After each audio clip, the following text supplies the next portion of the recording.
Light TV 20. Light TV 20. K'umwana ni inkuru muzajya mukurikira kuri YouTube channel yitwa Light TV 20.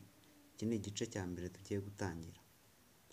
Kurikirana inkuru kugeza irangiye hano kuri channel Light TV 20. Igihe nari mfite imyaka 4, ababyeyi banjye barankundaga, bari bafite amatungo magufi, ndavuga ihene. Batangiye kuntoza kujya njya kuragira ihene njyanye n'abandi. Hari umusore witwa Frank, bamuhembaga ibiceri 300 ku kwezi kugira ngo anyigishe kuragira. Natangiye kubikunda cyane kugeza igihe ngiye ku ishuri.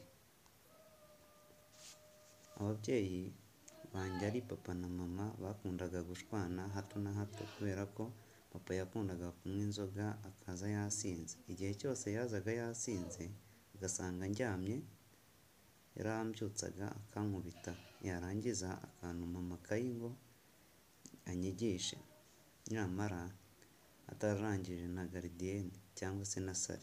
Ibyo byose yabikoraga ashaka mama kugira ngo bagwane, mbega yari umwiyenzo. Mama iyo yabibonaga inkoni zindembeje, yamubazaga icyari kumpora ati, reba igihe wahereye umukubita, mureka uzajye umufasha umanywa utanyoye. Papa agatangira ati, uvuze ngo iki washyanuwe? Ubwo imirwano igatangira ari njye biturutseho.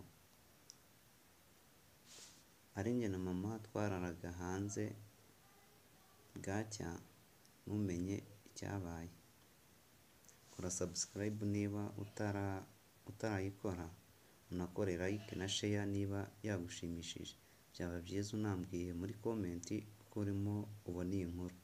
Igice cya kabiri nicyo kizakurikiraho hano kuri iyi channel yitwa Light TV 20.